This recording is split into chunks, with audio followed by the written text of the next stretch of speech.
Oke, suara saya kedengaran semuanya? Kedengaran, Pak. Ya. Assalamualaikum warahmatullahi wabarakatuh. Selamat pagi semuanya. Saya minta maaf ya baru bisa komunikasi sekarang. Saya lupa kalau ada pelatihan sejak WFH kemarin. Oke, eh, beberapa hari lalu tuh Pak Rofi menyampaikan bahwa tanggal 13 Juli itu adalah dari UP harus mengirim 3 nama. Ya, jadi ya perkiraan tanggal 10 nanti terakhir itu kita akan ada seleksi terakhir itu tanggal 10 masalah sesuai jadwal kemarin. Ya, ada seleksi dari 10 yang sekarang kita akan ambil 3 dan 3 ini yang akan nanti dikirim ke tingkat wilayah. Lombanya kapan? Saya belum cek lagi edarannya karena kan saat ini kan belum memungkinkan untuk ngumpulin orang dalam jumlah besar di satu tempat. Kalau nggak tahu kalau online nanti. Oke, kalau kemarin eh kalau kalau kita lihat ya di Onmipa itu kan dia sebentar mana ini ya filenya. Dia akan dibagi berdasarkan beberapa kategori kan ya. Mana nih? Sebentar saya cek dulu. Misalkan di tahun 2018 kalau kita lihat di Onmipa itu dia akan dibagi menurut 4 kategori ya. Analitik, anorganik, fisik dan organik biokim. Saya belum pernah lihat soal biokim di Unmipa ya. Karena biokim itu banyak kan masuk di biologi, ya. Tapi dia nulisnya organik biokimia. Saya masih nyari yang 2019 tapi belum dapat soalnya. Kayaknya saya pernah punya, cuma tinggalan di kampus kayak. Jadi hari ini kita akan coba bahas dulu organik ya. Karena organik itu sebenarnya menurut saya paling mudah. Tapi di seleksi kemarin organik itu yang paling kosong. Salah jawaban paling kosong karena organik itu kan banyak kan pengetahuan ya. Nanti kalau kita tahu maka kita bisa ngerjain. Tapi kalau kita nggak tahu ya kita nggak tahu mau ngejawab apa. Itu di organik. Beda dengan kayak fisik, anorganik kita masih bisa ngitung-ngitung gitu. Tapi di organik itu kalau kita tahu kita akan lebih mudah kerjain. Tapi kalau nggak tahu ya kita bisa kosong sama sekali. Gitu. Nah, kemarin udah ada yang share 2 soal ya tahun 2017 sama tahun 2018. Ya kan ya? Ini kan nah ini tahun 2000 berapa ini? Ini 2017, kemudian ini tahun 2018. Pertanyaan saya ada yang tanyain nggak? Kan nggak mungkin saya bahas semua materi organik dalam waktu 1,5 jam ya. Saya nggak akan mungkin bisa membahas waktu itu. Berarti paling nggak teman-teman apa yang mau ditanyain kita diskusikan di sini.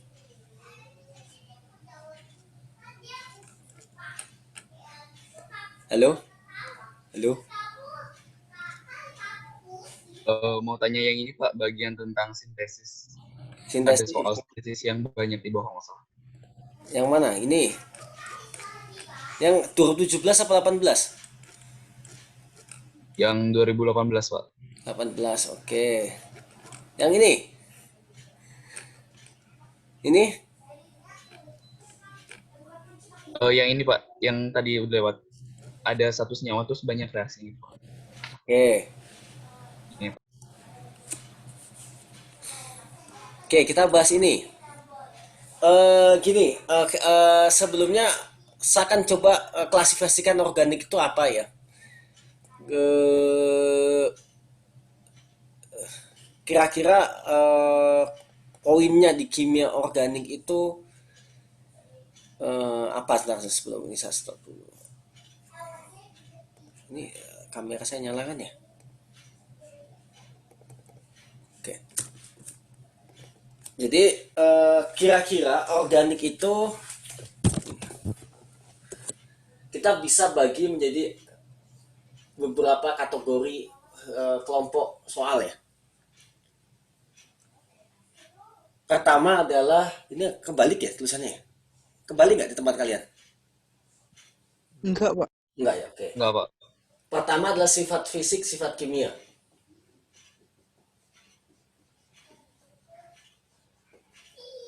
Sifat fisik itu misalkan tadi di soal tuh ada misalkan nyari titik didih, ya, tekanan uap, itu sifat sifat kimia. Kok tempat saya kebalik ya? Di kalian kebalik gak? Enggak, Pak. Kebalik, Pak. Enggak.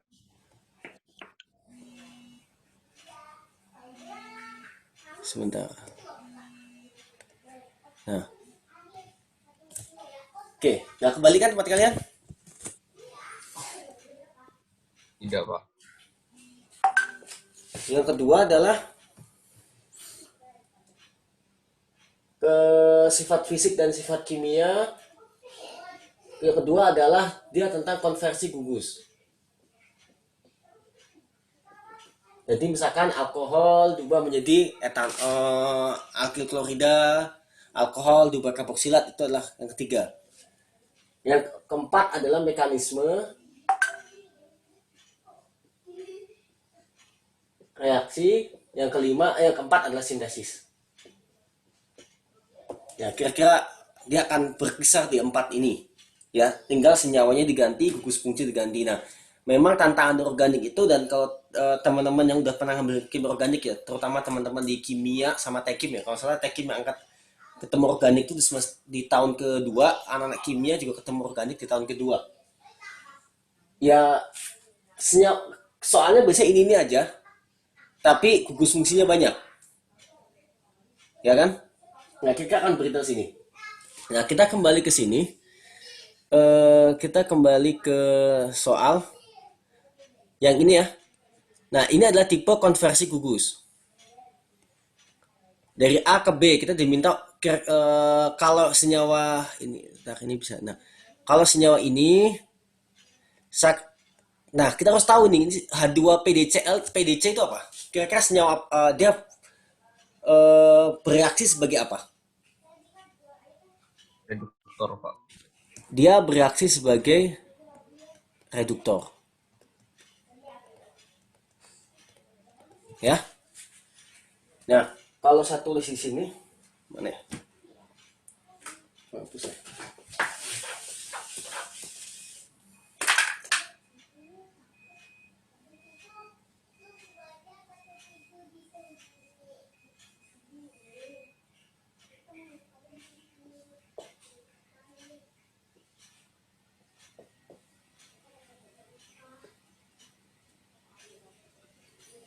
Oke. Saya matikan share screen-nya. Ini kan ya,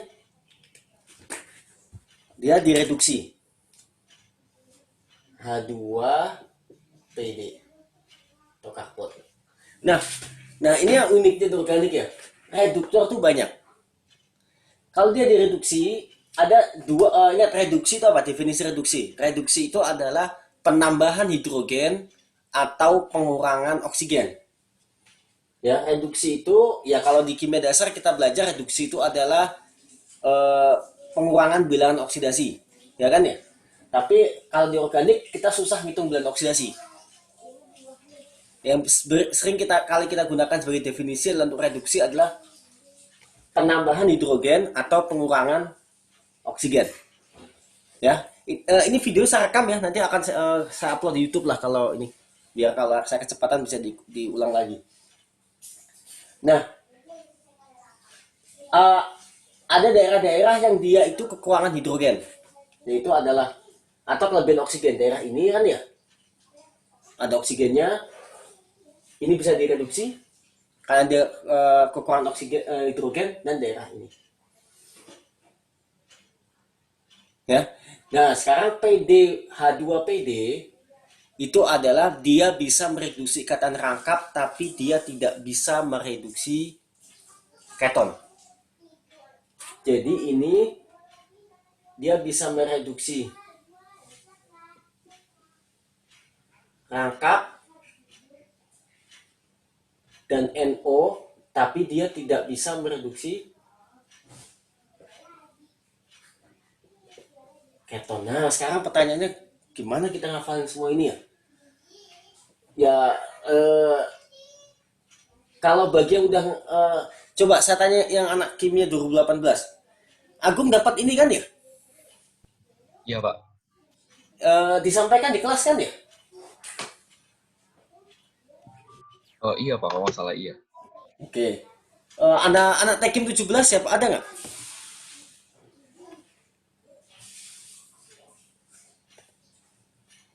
Nah, mungkin bagi yang 19 ya apa diingat-ingat aja maksud ininya ya. Karena saya nggak mungkin ngulang banget dari konsep dasar organik ya. Jadi kalau ini direduksi maka bagian ini akan menjadi H ya. Awalnya kan ini ada H1 ya. Kan karbon itu 4 tangan. 1, 2, 3, 4 kan. 1, 2, 3, 4. Berarti ini kan hanya ada 2 seperti ini. Benzen tidak bisa direduksi dengan H2PD. Berarti dia akan tetap utuh.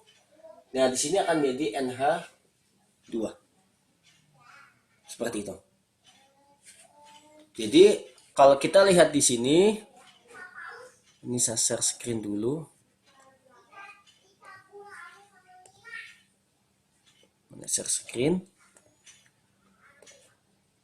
Ya, di sini maka dia kan senyawa di sininya adalah seperti ini.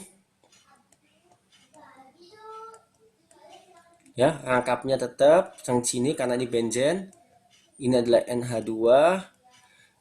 Yang ini adalah tetap rangkap 2O. Yang ini adalah tunggal. Ya, seperti itu.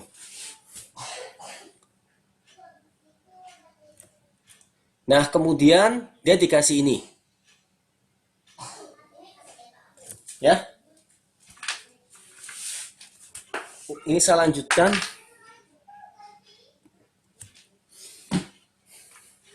Ya, jadi ingat-ingat aja kalau ada hidrogen dengan katalis logam ya, ini bisa diganti-ganti logamnya, itu adalah agen pereduksi ya. Karena agen pereduksi maka dia akan menambah hidrogen atau mengurangi oksigen, dan yang bisa direduksi adalah semua ikatan yang kekurangan hidrogen atau kelebihan oksigen kecuali karbonil ya, kecuali karbonil. Dia akan jadi seperti ini tunggal. Nah, sekarang dikasih ini. Ada idenya apa kira-kira? Asam nitrit.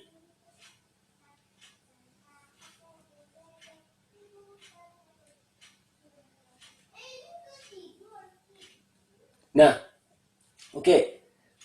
Jika ini adalah reduktor, ya, maka ini adalah reagen pembentuk azo. Ya, pembentuk azo jika bertemu dengan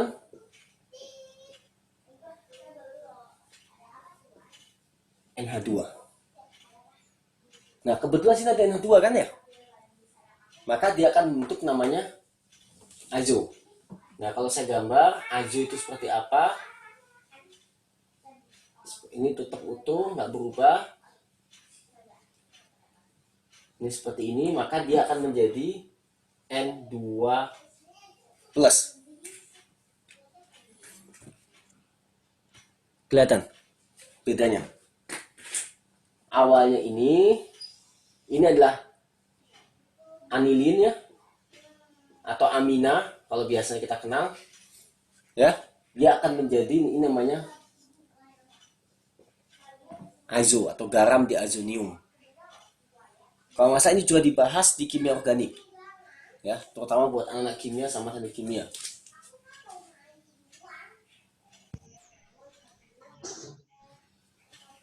Oke.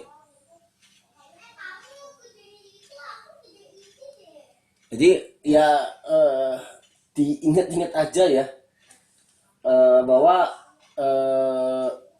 NH2 kalau ketemu dengan HNO2 dia akan bentuk namanya azo. Dan ini reaksi memang nggak banyak sih, reaksi ini nggak banyak, cuma karena nggak banyak itu di ujian sering ditanyakan.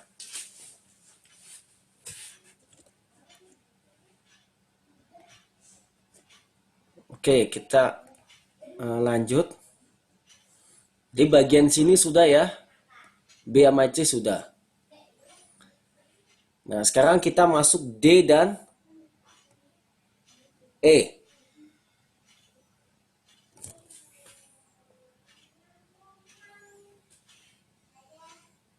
Ya, kita akan masuk D dan E. Oke, kita akan masuk sebelah sini. Nah, ini senyawa organik ya, meskipun dia senyawanya besar, dia hanya bereaksi dengan gugus-gugus tertentu. Ya, jadi kita bisa pandang ini yang tadi sebenarnya dia hanya bereaksi di ujung sini dan ini, ya kan? Nah, sekarang gimana dengan reaksi yang D dan E? Ini kan ya. Nah, kalau kita lihat dulu NH3 ya, umumnya dia akan bertindak sebagai nukleofilik.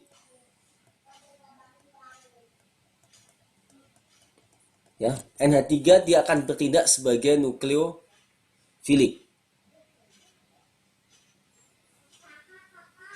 Nah, kalau teman-teman lihat ini kira-kira reagen bertindak sebagai reaksi apa nih? Bagi yang udah pernah dapat.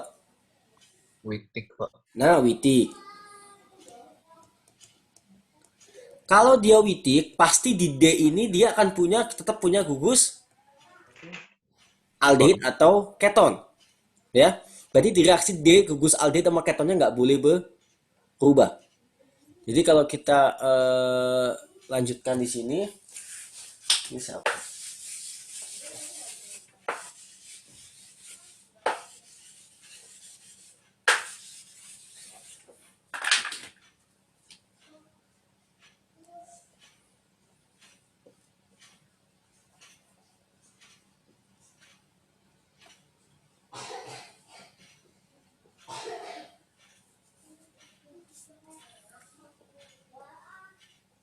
Jadi kalau kita kasih NH3,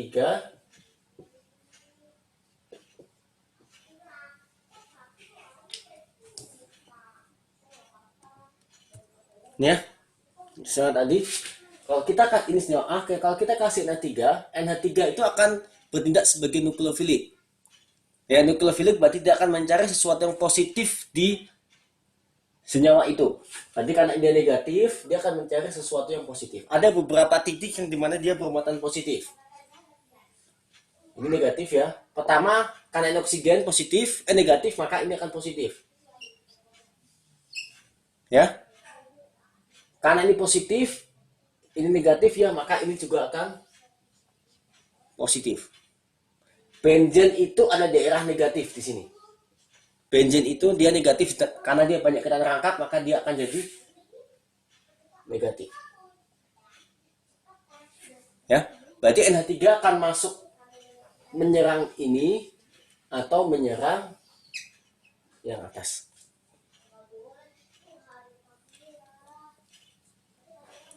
Nah, secara kemungkinan ya, maka NH3 karena dia basa lemah, dia akan cenderung menyerang posisi yang atas. Kalau teman-teman ingat di kimia organik ada pelajaran tentang namanya adalah alfa beta keto tak jenuh. Ya. Jadi seperti ini kan mirip ya. CO tunggal rangkap 2. Kalau ini ada basa kuat tuh misalnya gripnya ya, misal kemat berarti R, Mg, Cl, maka dia akan menyerang ke ini negatif, ini positif, dia akan menyerang ke sini kalau dia basa kuat. Jadi dia akan menjadi Omin R H. Ya. Tapi kalau dia basa lemah, ya, dia nggak cukup kuat untuk menyerang ke sini, maka dia akan menyerang, misalkan NH3, dia akan menyerang ke sini. Kemudian dia resonansi juga ke sini. Sehingga nanti diperoleh di sini adalah rangkapnya hilang, NH3. Nah, oke, kelihatan bedanya. Kalau dia basa kuat atau nukleofil kuat, maka dia akan menyerang di sini. Kalau dia nukleofil lemah atau basa lemah, dia akan cenderung menyerang di sini. Nah, NH3 itu basa lemah, maka dia akan menyerang yang di ujung. Dia tidak akan menyerang yang di dalam CO. Ya, nanti ada penjelasannya kenapa kok ya, hanya kuat yang bisa menyerang sini, itu ada penjelasannya. Ya, nanti terkait dengan sterik ya. Sterik karena ini daerah ini lebih susah diakses dibandingkan daerah ujung. Ya, tapi saya akan bahas itu. Jadi nanti hasilnya adalah seperti ini. Ini saya tulis ulang, ini nggak berubah. NO2. Nah, ininya jadi NH2. Ya kan ya? Yang ini tetap CO. Kakap ya, nggak kelihatan. Seperti itu. Ya, seperti itu. Jadi ini adalah ini akan masuk, pembahasan ini adalah masuk di adisi nukleofilik pada alfa beta tak jenuh. Ya, atau alfilik 1,4 beta keto tak jenuh. Ya. Oke. Nah, jadi kalau kita dapat senyawa D-nya, nah ini tadi seperti katakan ini adalah reagen buat reaksi Wittig. Nah, sekarang kita bahas bentar reaksi Wittig ya, ini saya hapus ya. Nanti bisa dilihat rekamannya. Untuk Wittig, kalau teman-teman ini Wittig itu adalah reaksi Wittig ya. Dia itu akan mengubah karbonil. Karbonil itu bisa aldehid atau keton ditambah dengan reagen of apa ya ini namanya ya, vinyl fosfat ya, vinyl fosfat lah sebenarnya, nggak fosfat ya, vinyl reagen Wittig lah ya saya sebutnya.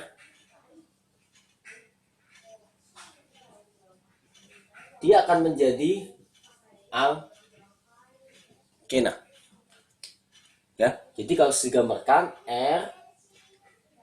RCO R1, berarti ini ada R-nya itu bisa hidrogen, ini bebas. Terus ditambahkan T fosfat ya. Vinyl 3 kali R2 seperti ini. Ya. Ini statusnya C ya. C R2 R3 seperti ini. Ini R-nya saya kasih simbol R2 R3 itu membedakan saja ya. Jadi ini bisa sama semua, ini H, ini H, ini H gitu. Ini untuk membedakan aja. Maka dia akan menjadi C yang ini R1 sama ya, sama dengan rangkap alkena C R2 R3. Jadi kalau digambarkan ini hilang ya.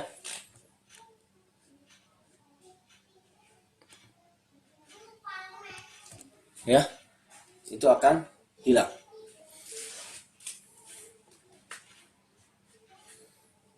Seperti itu. Nah, kalau karena hilang maka dia akan jadi alkena. Jadi kalau kita kembali ke soal, di soal itu disampaikan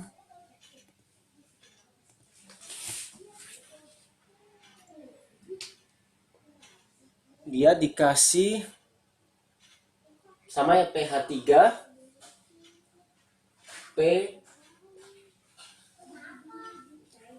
rangkap 2 C 3. Soalnya kan ini ya pH 3 P rangkap 2 C C3. Kalau kita ikuti pola ini adalah yang ini adalah ini, maka dia akan jadinya tinggal dikabung aja. Berarti ada CH3 C rangkap 2 dengan C ini. Kalau mau saya gambar dulu yang utuhnya dulu biar jelas.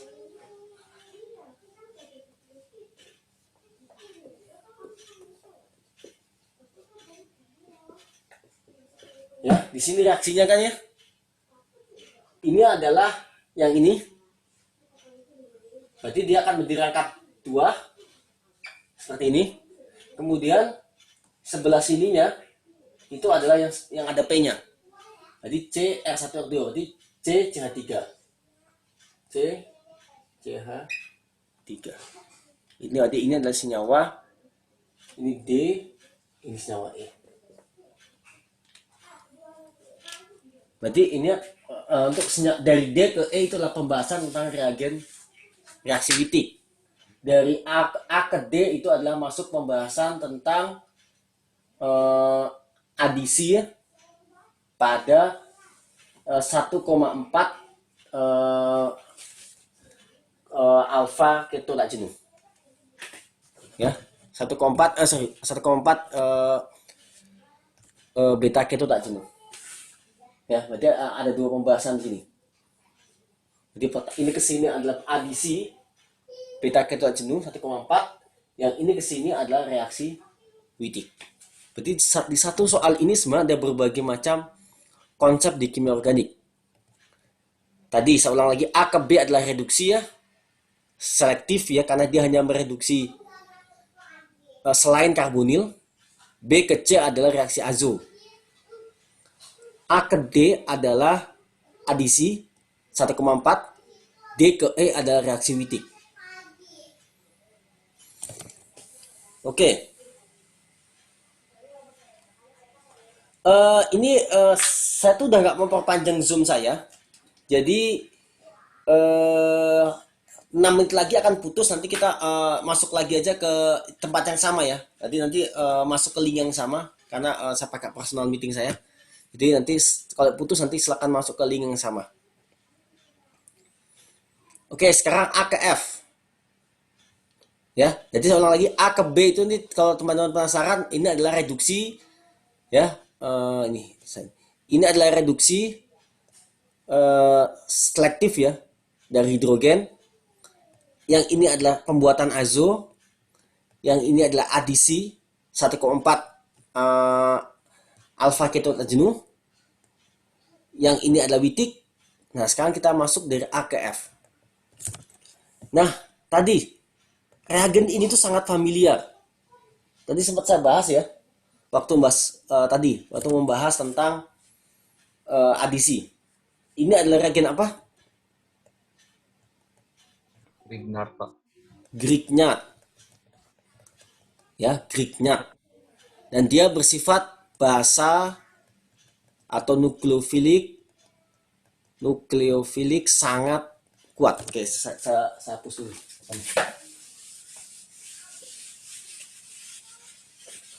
Jadi dia memiliki sifat basa atau nukleofilik sangat kuat.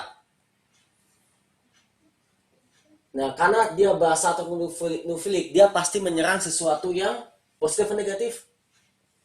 Nukleo itu inti positif, filik itu suka. Berarti kalau nukleofilik dia akan suka dengan inti, suka dengan sesuatu yang positif. Berarti dia akan menyerang sesuatu yang positif. Nah, jadi ini kan mirip dengan kasus di sini. Tapi di sini dia akan mirip dengan yang ini. Karena sama-sama nukleofilik. Cuma bedanya ini lemah, yang Grignard adalah kuat. Tadi sudah sempat saya bahas, kalau kuat dia akan menyerang yang sini. Ya. Tadi sempat saya bahas, kalau nanti lihat rekamannya bisa diputar lagi ke belakang. Kalau kuat dia akan menyerang yang ini.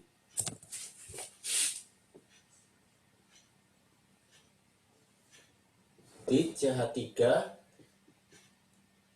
MgBr Nah, kalau teman-teman ada nggak familiar maksudnya apa kok ada 1, 2, dia direaksikan dulu dengan reagen nomor 1, setelah selesai dia akan direaksikan dengan reagen nomor 2. Produk akhir dari Grignard itu adalah alkohol. Jadi kalau kita tulis di sini, ya, dia akan menyerang ke bagian sini, sehingga dia akan menjadi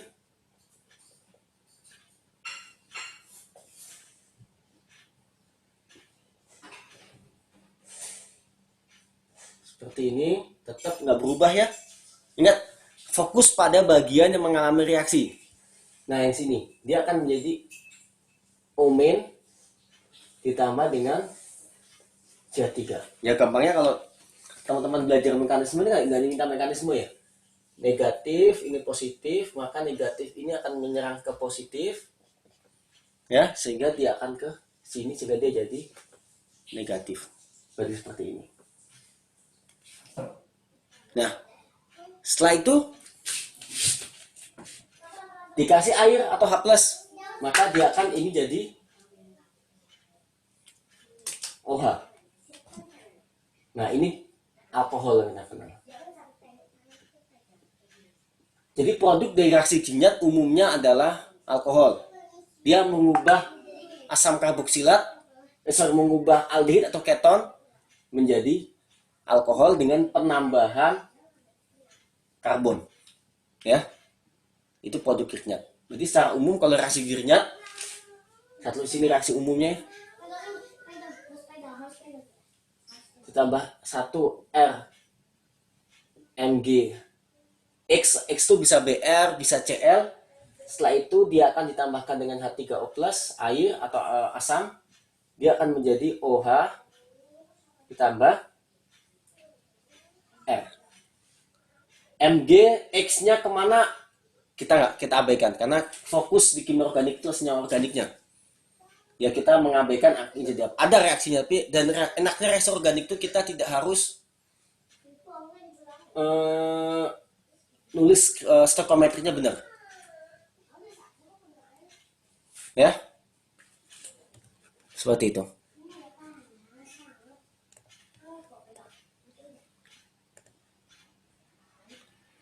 Nah, terakhir sebelum habis waktu saya nanti kita lanjut lagi setelah join lagi.